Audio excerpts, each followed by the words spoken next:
Okay. Hello, everyone, and welcome to FOODBIZ Plus, our monthly webinar for the Food Business School. The Food Business School is the executive and graduate education division of the Culinary Institute of America. And our mission is to enable and empower our students to design, deliver, and lead transformative innovations addressing the world's most pressing food systems challenges and what we also believe are its greatest business opportunities. We host a monthly webinar with industry experts to offer industry information to those of you who are interested in starting food businesses, who are already running food businesses or working within them, and we like to provide information that we think is valuable to you in your careers and in your businesses. So today we're going to be talking with Rocco Cardinale, Vice President of Marketing for Franklin Foods. And we'll talk with Rocco for about 40 minutes or so. I have some questions that some of you have sent in and also some that we've put together for our conversation today. You can enter questions in this format through the chat channel, and we can try and address those as well. And if we don't get to them during this conversation, we can try and reach out to you a little bit later. The conversation is also recorded, and we'll provide links to the video recording after the conclusion of the program, and you can refer back to it at your leisure. Please stay on for a few minutes at the conclusion of my conversation with Rocco, and I'll tell you about our upcoming FOODBIZ Plus session for next month, as well as some other classes and programs that we have going on here at the Food Business School. So at this time, I would like to introduce Rocco, and I'm going to just minimize this PowerPoint so we can have a better look at Rocco. Welcome, Rocco. Thank you very much. Thank you for joining me today. I'm going to just introduce you by reading a little bit about your background. Rocco has experience in every aspect of the food industry and is the native of Monterey, California.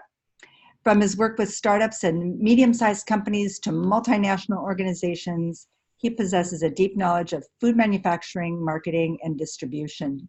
With Franklin Foods, the North American subsidiary of German-based Hochland Group, Rocco leads the company's U.S. marketing and branding efforts and serves as the corporate lead for Franklin Foods West, a state-of-the-art dairy product manufacturing facility based in Casa Grande, Arizona. As a dedicated industry advisor, Rocco is the VP of Collegiate Relations and New Professionals for the American Marketing Association and a board member for the State of Arizona Food and Agriculture Policy Advisory Committee. Rocco will discuss marketing and brand strategies to focus on when bringing a new food product to market, from product development to packaging design, and from leveraging relationships with retailers to connecting with consumers. Hear valuable insights about various marketing avenues that fit into the rapidly changing food business landscape and that help keep pace with the shifts that are creating new rules for launching products and for what success looks like on the shelf. All right. So Rocco, is there anything else you would like to add to my introduction to let our listeners know more about your experience in our industry? Well, thank you for that introduction. That was very nice. I think as it pertains to our listeners, I think all of what I've been able to do and still want to do in the food industry, both my volunteer work and also in having a small business and transitioning kind of later in my career to a major food company. So I kind of look at it as I have small food and big food experience, and also as an artisan food producer at one time in my, so I have a lot of empathy. I know I have a lot of hats that I've worn, and so I know exactly what a lot of folks that are listening to us have been watching us have been through or going through. So we're going to be able just to kind of cover some of these topics briefly today. But please, even after this, reach out to me on LinkedIn. I'm happy to help where I can, and if I can't help you, I'll be happy to point you in the right direction. I know how, many of us have started in the food business before a resource like the Food Business School, which is fantastic. We had to grind through it. And so I don't want anybody to have to experience that same pain if they don't have to. Well, that's very generous of you, and we appreciate your sharing your expertise with us today and your time. So let's start by having you tell us your thoughts about the key components of a marketing vision that an organization might consider having. Well, every organization is going to have a corporate vision, and we do at Franklin Foods. But I think it's even more important for the marketing folks to even have a marketing vision that they can lean on and look at when things get even more hectic in their lives, keeps them focused. And I'd be happy to share mine with you. I call it the 3 C's. It's customers, culture, and commitment. I won't go into each definition of each one, but I think what it allows us to do is on the marketing side of the business is always keep top of mind what we're here for, what we're doing. The marketing team has a huge, one thing is products and dealing with customers, but it's also internally from the cultural point of the business. And I think I experienced that a lot when we, in my role, being the corporate lead here in Arizona for our manufacturing facility. We have one plant in Vermont, and we decided to have a Western US expansion, and we decided on Arizona as the place. And just so happens I was the person that knew just about enough about everything to be dangerous. And so I decided, I volunteered to move to Arizona in order to be part of the plant build out team. With a smaller company like Franklin, like we were when I first started, it gave me a lot of opportunity to learn a lot about food manufacturing and development, which is pretty rare on this side of the business. So I ran with it.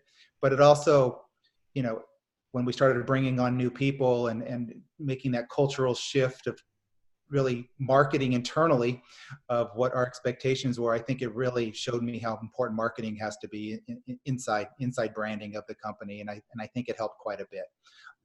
So that culture piece, I think it needs to be part of everybody's marketing vision, especially in this day and age.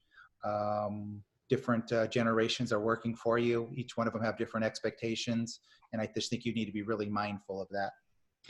Right, and if you have a clear vision and you know your key components of that, like your 3 C's, then when you're making your marketing plans, you can weigh everything you plan to do against those 3 C's and make sure that they fit, right? Absolutely, and it doesn't matter the size of the marketing. I mean, you could be a marketing of 1, or you could be a marketing of 100.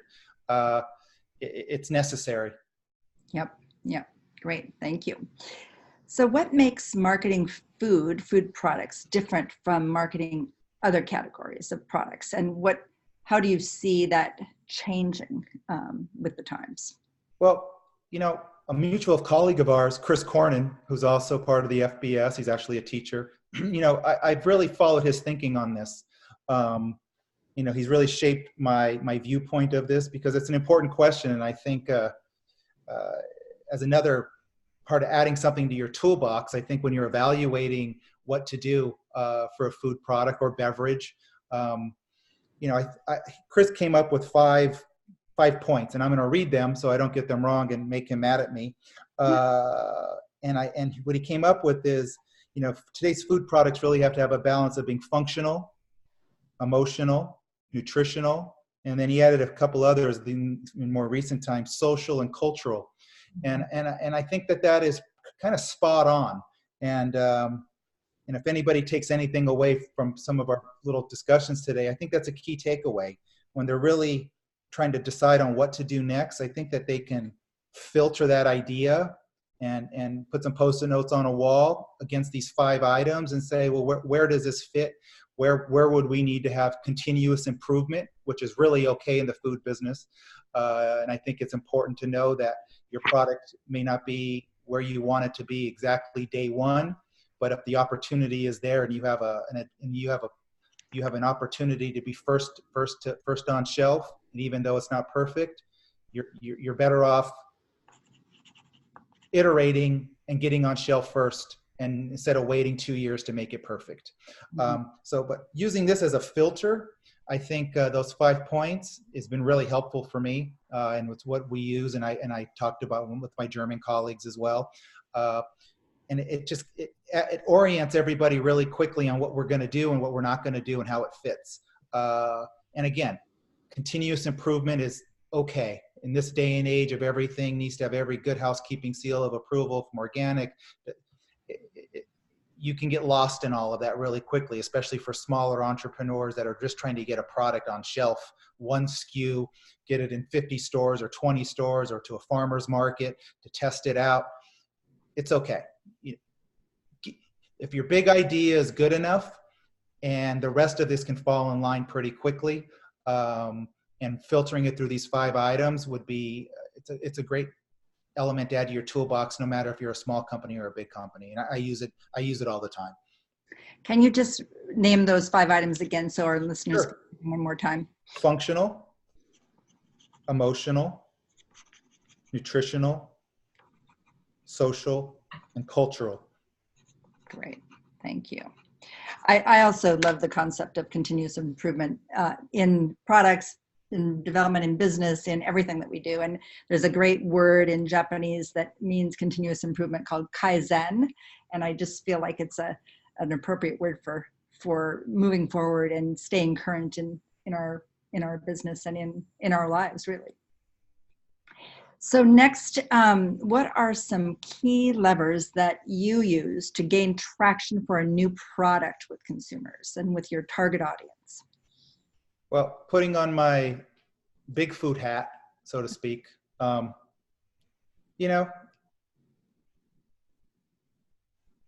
we have some different flexibility than when I was in small food, but you're going to be, if you're going to go the retail route, whether you're a small company or a big company, you're going to have to realize that almost the dynamic of the retailer and manufacturer relationship shifts once you get, you try so hard to get on the shelf, right? You try to do anything to sell yourself in, and then almost overnight, once you're on the shelf, then they start selling you on participating in store promotions and any and every program a retailer can have. So it's the reality of the situation if you're going to go the retail traditional route of having a product on shelf in a supermarket in the US.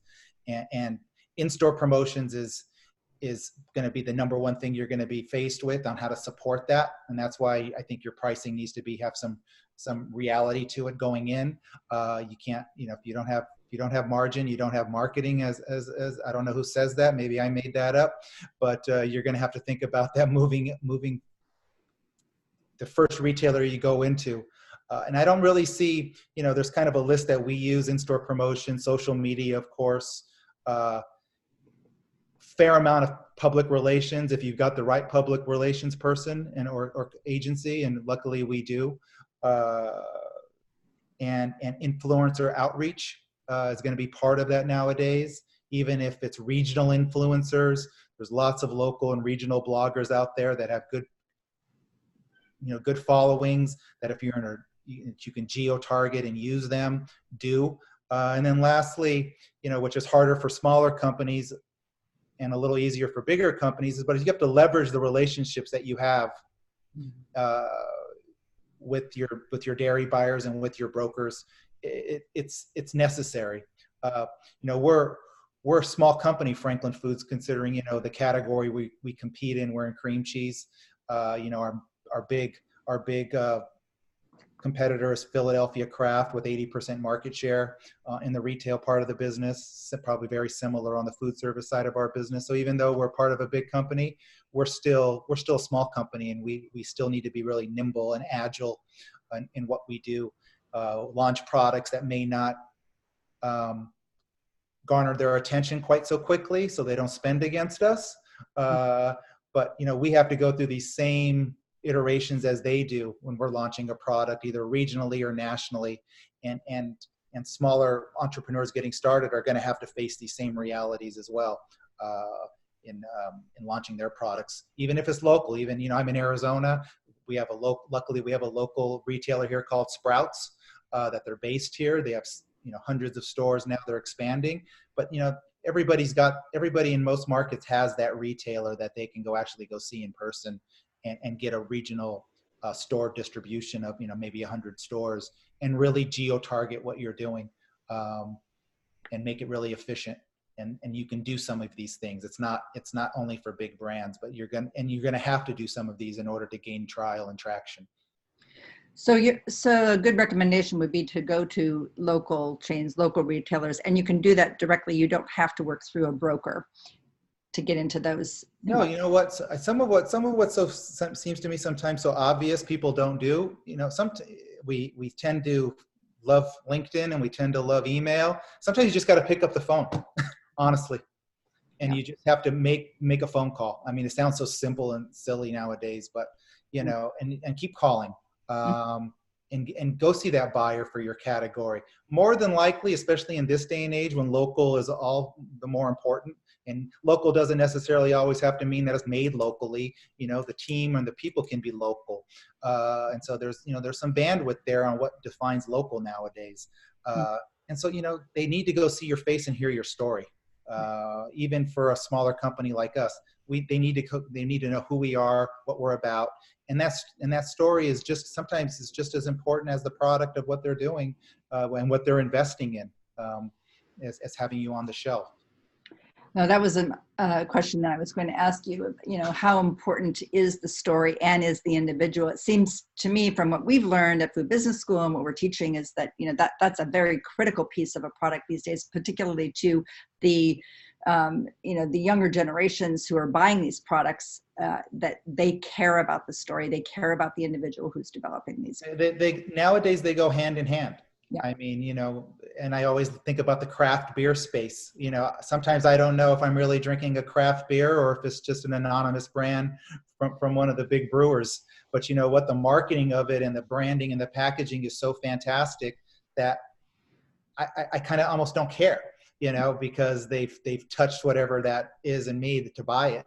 But the story is, sometimes that's all you have to sell as a new business is your story. Right. And you know what? If you're shy about telling that story, then go do something else, because food has such an emotional, cultural element to it that people, that story can be communicated a lot of different ways, obviously online, through any numerous social media channels, but also, you're going to have to tell that story to the person that's actually going to authorize your product to go on the shelf. So if you're not comfortable telling your own story, then find a good broker that can go do that for you, or find somebody to do that for you, because it could be the difference of getting on shelf or not, having any slotting fees or not, if they like you or not. They see hundreds of products a month. Your story might be the one that means something to them. And especially, when there's such an emotional component to what we're doing in the food space, don't sell yourself short and not you go tell your story in person. I think that's even more important for the newer entrepreneurs. It's really sometimes the only thing they have to sell, because if they don't have an idea that is so unique or a technology that's protecting what they do that's so unique, the story is what they have to rely upon. Right. And totally unique technologies or products are rare, right? But they're there to be had. I mean, and sometimes we kind of confuse the issue. And I think in the concept to shelf course that's taught at FBS, I mean, and I think Chris taught that course as well. I mean, you guys came up with a great one-page, sheet, and it's another tool that I use, and we could probably share it with the folks after. But it's called Sketch the Big Idea, and there's really 5 components to it. If you can't put your idea or your thoughts on one piece of paper, it's pretty hard to communicate it and to believe in it, have somebody else believe in it. And it's really 5 components. Really, what's the big idea? What is it? Sketch it. What might it look like? The insight. Why does it matter? Is there a moat? How is it different? And then the gaps, your worries and unknowns. And it's something, that I use all the time, because the hard part about being in the food business, I think, in this day and age is being able to focus. And I always call it focus. I learned that from a colleague of mine called Graham Robertson. He wrote a great book called Beloved Brands. But focus. I mean, there's so many crazy ideas going on out there, and formulations, and what's CBD going to do in our space. you know what? If you can focus on filling out this one sheet of paper really, really well, Instagram and Facebook and this and that will all take care of itself. Spend your time sketching this your idea, and it doesn't necessarily need to be big, but sketching a very solid idea into these 5 buckets. I mean, you'll be further along than most if you're able to do this, because I've seen products launched that don't have half of these and they still go to market, and that's, I guess that's okay too.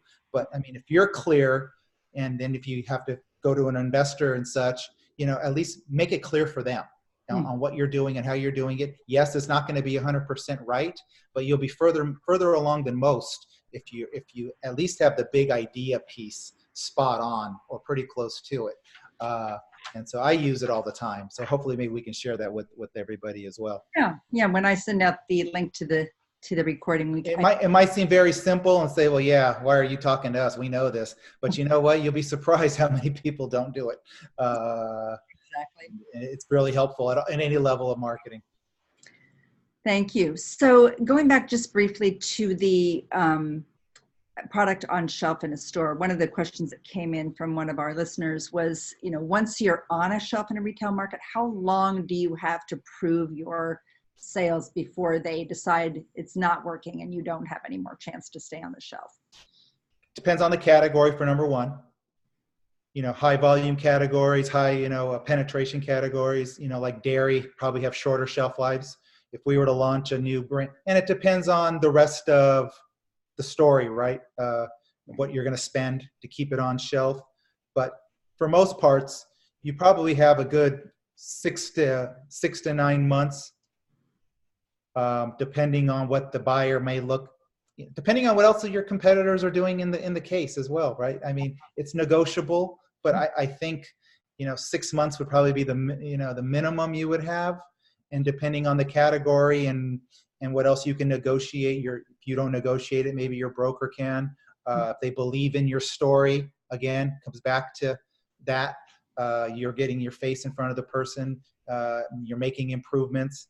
It could be as little as 6 months, and it could be longer. Some categories, especially that have products with greater shelf life, you probably maybe have longer. Shorter shelf life products like dairy products, maybe you have less. So it really depends on your category, but it's also negotiable. I hate to say everything's negotiable, but there are things that you can negotiate there as part of your terms of exactly how much time they're going to give you. And is it pretty clear when you get on the shelf that what the expectations are to oh yeah.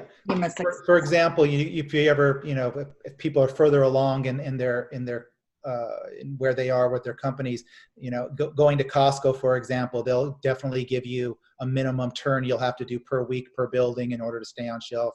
Could be $500 a week. It could be less, more, depending on the product. No, the date and time will definitely be, you'll know. But things happen in that duration of time as well, both good and bad in the category. And so, there's way, and you're always going to be talking to these people. You want to be able, if you do have a problem, the one thing to do is you're having slow turns, etc. Be active.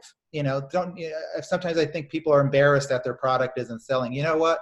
Be active. Talk to them. Have your broker talk to your buyer. You're trying to make improvements. What else can you do?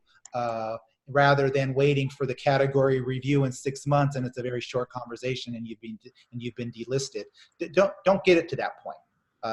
You've been proactive this far. Be proactive even at a greater rate if you're having issues.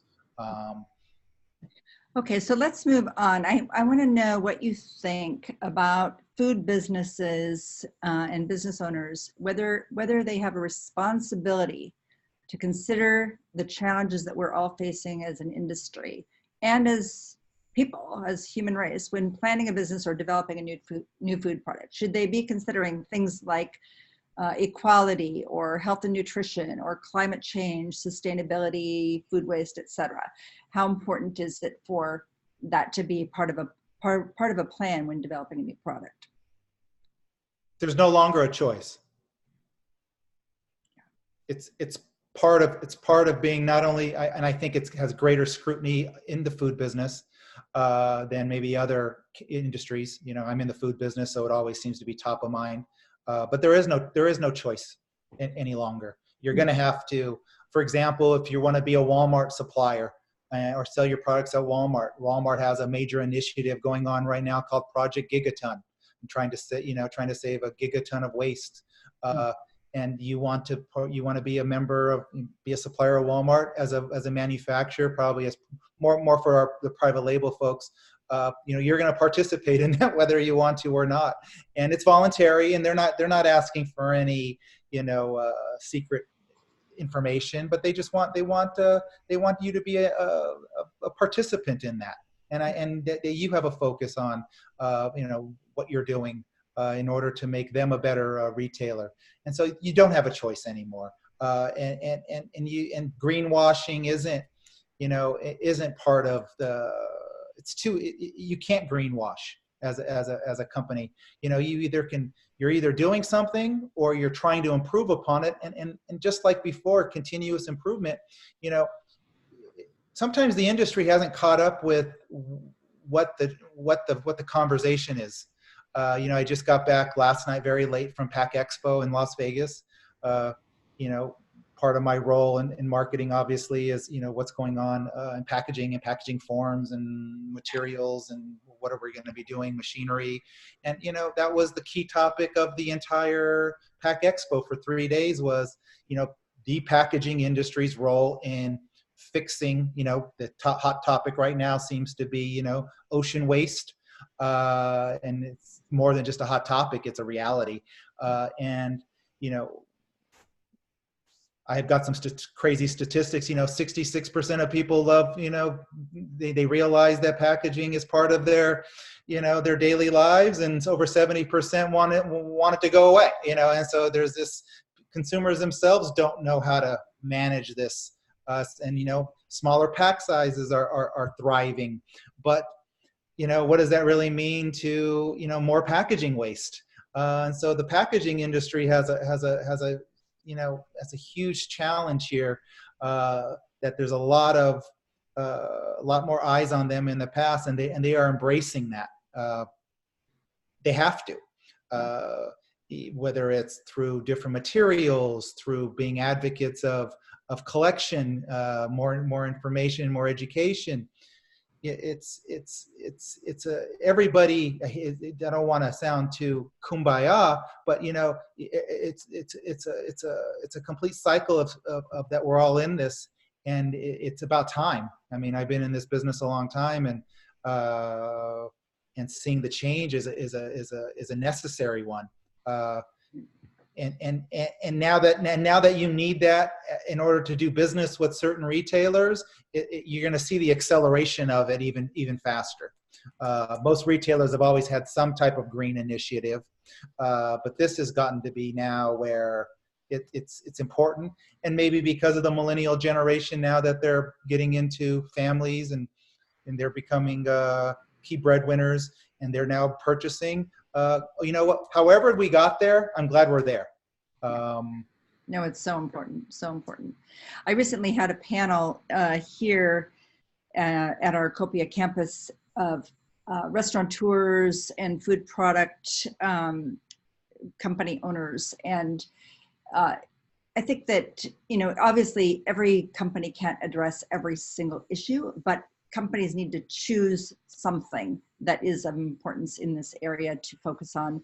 One person that owns 3 restaurants in San Francisco, you know, his number one priority is zero carbon footprint. So that's his area, but others are all about the health and nutrition. Others are about equality in the kitchen. So there's, you know, all these different issues. And of course, every single company can't address every single one, but important to choose something that's of real importance to not only our industry, but, you know, our whole livelihood and the livelihood of the planet going forward, right?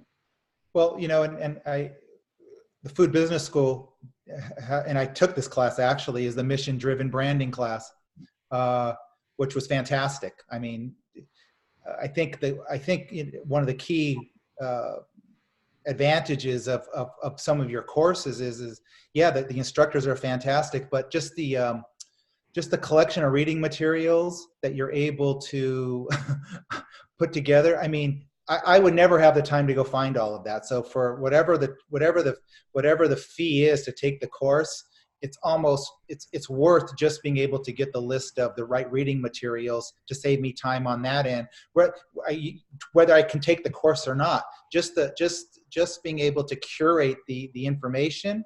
Mm-hmm.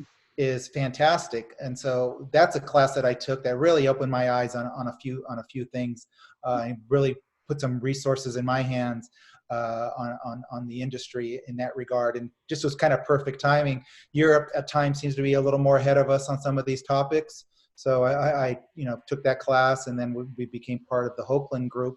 And so it really gave me a leg up in talking with some of my European colleagues on what some of the issues that they've already addressed, that the U.S. sometimes seems to be one step behind. But I guess that's a little plug for you guys. But it was a really helpful class.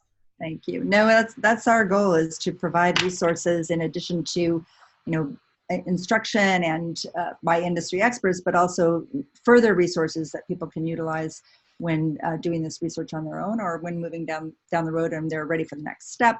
They've got some place to go to gather more information. So thank you. So what are your thoughts on social media marketing versus traditional forms of marketing?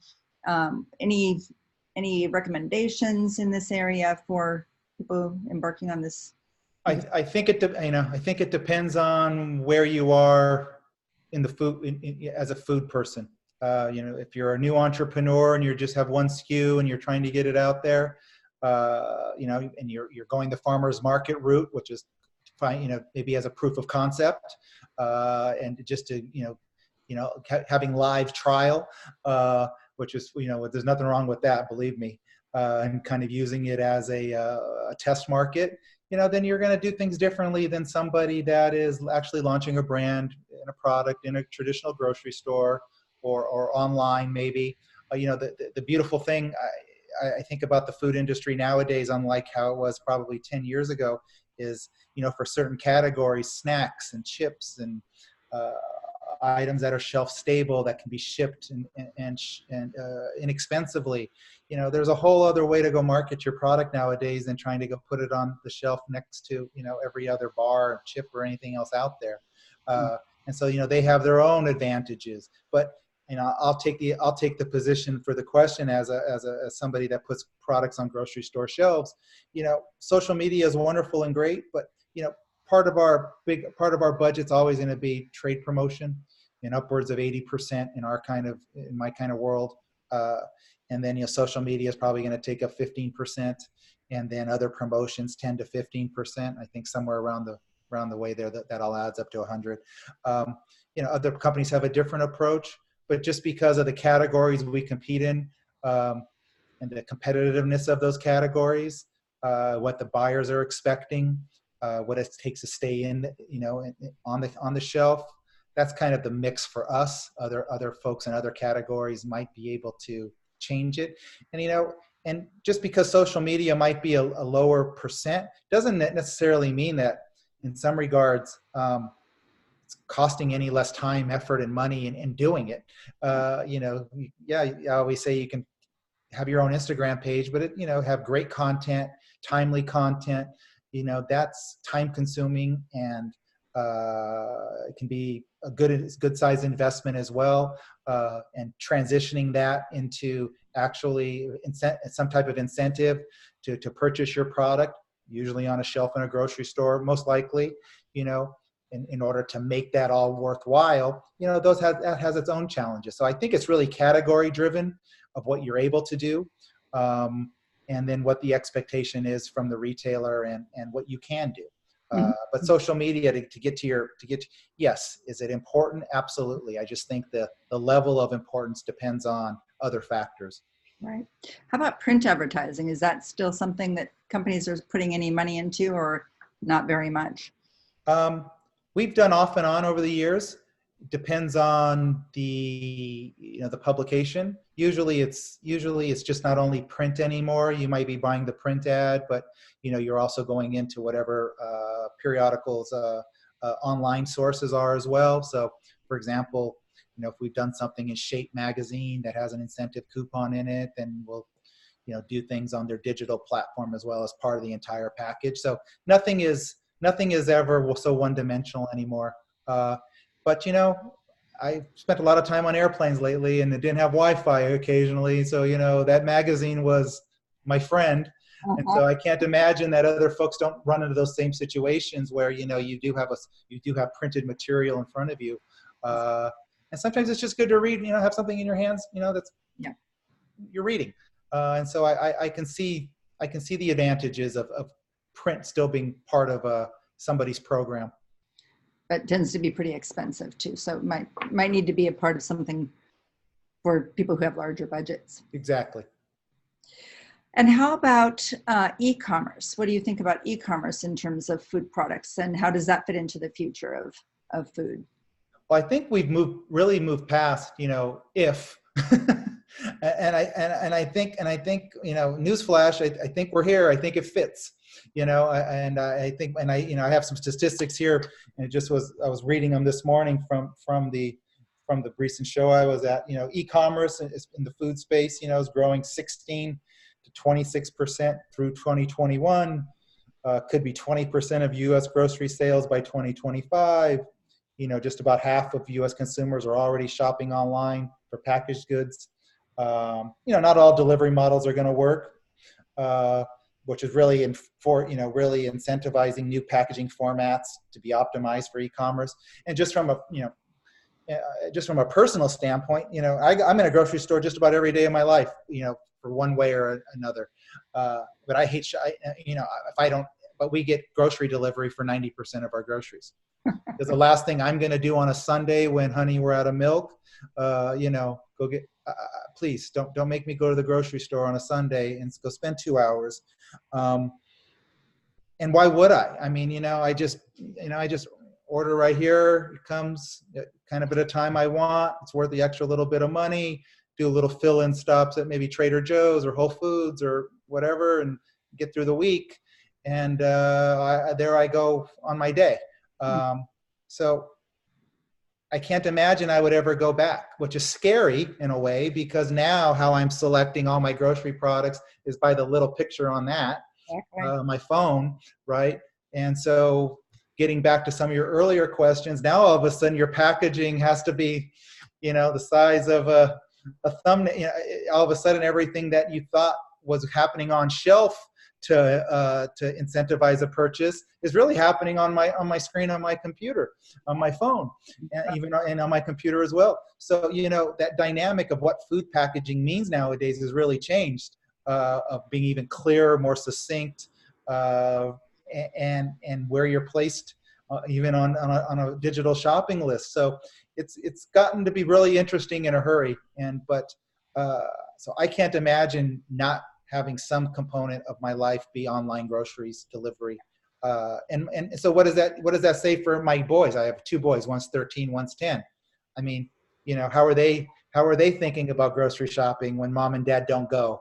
And how are they thinking about brands when, they really just only see them in the refrigerator? So they're not being promoted to quite the same as we were by, POS and things. So, there's a whole different dynamic going on for their generation that it's going to keep it really interesting for a long time, because your food is not only being marketed in a store anymore, right? I mean, they're learning about it in so many different ways that I don't know. I think it makes that one thing I always say is focus even more important for food people. Right. Focus and continuous improvement, because it's constantly changing environment. It's constantly changing. So last couple of questions. How do you think that marketing teams work together with product development to create the next new product? I mean, is it product development and then marketing markets it? Are you working in tandem in your experience? How does that play out? I probably, for anybody out there that's working in a bigger company anyway, I think that's always a tension. I think it's always tension in our organization, right? you have the R&D and production people, that they have a lot of resources there of already existing manufacturing equipment, formulas, and how they like to make things. And that could be difficult conversation at times. And the marketing folks want to own it from who owns it on the consumer research side of, trying to figure out those wants and needs and developing products, and going in front of your board or your ownership group in order to make investments because there's an idea. I think it really just depends really on the culture of the company. Mm-hmm. If the company is a very, very consumer-driven, research-driven, kind of company, where they have a really, whether it's a stage gate approach, everybody's got their way of they're doing things, and they really take a lot of time developing things, and are going to make what I call big bets, and they're going to take a longer duration of time. And you can justify these things, these investments and these ideas. That's one way to go about it. And so the marketing is going to own some of that, more of that than other companies. If you're a production sales driven organization, then marketing might have less of a role, because you're going to be maybe a little more appealing to what the customer, and that could be a food service customer. It just doesn't need to be a retail customer. And so you're going to iterate and do projects and products that are going to satisfy that type of business. So there's always a tension. We're kind of going through that now in my current situation. Oakland, our parent company, has a real like of marketing driving the entire process, which is great for me. But there's also comes a whole lot due diligence there. Part of what I think made Franklin so robust in our business is we at times we were very confident in what we do, so we kind of take a ready, fire, aim approach rather than ready, aim, and maybe fire. We think being first is really important, and we can fix it on the go. Not all companies are comfortable with that level of risk. We happen to be really comfortable with that level of risk, but that's changing. So we were adapting. So I think it depends on the culture of the company, more so than the individuals in each maybe department. Great, thank you. So another question that came in is, when someone is interested in getting into this industry, how important is it for them to have industry experience before developing a product or trying to launch a product onto the market or trying to start a new business? Do they have to have some industry experience? Well, if recent history tells us anything, no. I mean, really, yeah, a little bit, sometimes too much experience isn't a great thing, because you know too much and you see all the barriers, you see all the answers before you've really explored the questions. Mm-hmm. And recent history is, should you have I sound like an advertisement for the food business school, but oh my goodness, for a few $100s, take a class or two online, and you can be far ahead of anybody that when I started. Mm-hmm. You'll be on equal footing of knowing what questions. You may not have all the answers, but at least now you'll know the questions. That was, so that's a no risk way to understand more about the industry, and then you can judge where your skill set needs to be. Mm-hmm. But, I 5 years ago, I would have said, yeah, you really need to know. Well, sure, you're going to need to know some things, right? But, all that information is so easily available nowadays that if you're coming from a different industry, you can come into this industry and have you've got a good strategic mind and are able to have some creativity. You can at least understand where you want to play in the industry and where you might fit. Sure, is experience great? Absolutely. Good intuition. I think with lots of experience comes great intuition. I think, and in companies like what I work in and companies I've worked with, having that real keen sense of intuition and really being forward leaning in how you're looking at things, I think that's really great. I think experience is phenomenal for that. But you know what? Bringing different skill sets from different industries to the food industry, it's all been what it's been about over the last 5 years, especially in your neck of the woods, whether it's through technology, whether it's through you can get into this now with a little bit of knowledge, and people are willing to listen. I don't think your experience has anything. I think sometimes lack of experience is a good thing, because you maybe being a little naive is good, and just keep saying why. Yep. Well, yes, and we do have a lot of opportunities to learn how to bring transferable skills to this business through the food business. Absolutely.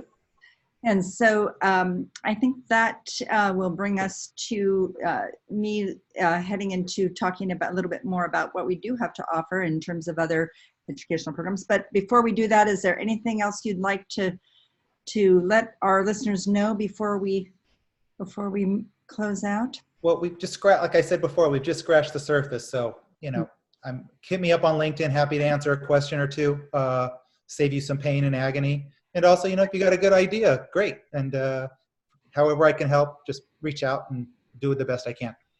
Appreciate it. Thank you so much, Rocco, for your time, for sharing your expertise for our listeners. It's really been a great conversation, and thank you very much again. Thank you. Bye-bye. Bye-bye. All right, everyone, I'm going to share my screen again here and have you see our upcoming programs. First off, I want to mention that our next month's FoodBiz Plus session will be FoodBiz Plus with Cara Nielsen, talking about trends and marketing. She's the Vice President of Trends and Marketing at CCD Innovation in San Francisco, and will be leading a conversation on trends in our industry on October 22nd, 11 a.m. Pacific and 2 p.m. Eastern. So you can find the link to sign up for this webinar, also free, on our Food Business School website at foodbusinessschool.org underneath the Food Biz banner, and she'll also be on the home page. So you can click on that and sign up and join me for that conversation next month. Secondly, some of the courses that Rocco was mentioning are online courses that are open enrollment. Anyone can sign up for these. They're taught on a platform called Teachable, and they are 5 weeks long, and you proceed through these courses at your own pace. But you're also interacting with other people in the program, with discussion boards and learning from each other, as well as from the expert faculty. And the content for this program, once you sign up, is available to you indefinitely. So we have Food Experience Design, which is all about design thinking when you're solving challenges in the food industry. Food Venture Formation and Financing, which is about exactly that, different ways of forming business ventures in the food industry, and also financing options for new ventures. And then the other course that Rocco mentioned is Building Blocks of Branding, different ways of branding and the importance of different components of branding and marketing. So those three also you can find on our website, foodbusinessschool.org. All the links to sign up for these programs are there. You can take any one of the courses for $149, or you can bundle all three and save for a package price. Also, all three of these courses are taught by faculty who also teach in our master's degree program, so that these courses are introductions to this area. But if you're interested in really starting a business and launching a business over a couple of years, then I highly recommend our Mastering the Business of Food, which is a master's degree in food business. Also online, work at your own pace within a weekly assignment format. But this is a course that you apply to. We have two cohorts running right now. It's a 2-year program. You take 2 online courses per semester over 2 years and end up with a master's degree in food business. We also include 3 on-site residencies for this program that are between 4 and 6 days each in our California and New York campuses. And those are instrumental in building the cohort camaraderie and sharing for the topics in this program. And we cover everything from business fundamentals to ethical leadership to design thinking and food systems. And then you, for the second year, choose a track of either launching a food product or starting a restaurant or food service business. And in each of those tracks, you would address topics such as operations, legal requirements, real estate, human resources, marketing, etc. in the second year courses. The program culminates with the final capstone project, which leads to your ultimate master's degree. So this one, there is also a link to more details about this master's program on our foodbusinessschool.org website. And the next cohort will start in fall of 2020. So if you're interested in applying, you can go to this website and apply anytime between now and say spring of next year, when we will finalize our cohort prior to the launch of the program in fall 2020. So thank you very much again for joining me. Appreciate your participation today. And here's another direct link to the master's program, ciachef.edu masters, or as I mentioned, you can get to it through the Food Business School website. But thank you again. Have a wonderful rest of your day, everyone. And I'll look forward to seeing you at our next webinar in October. Bye-bye now.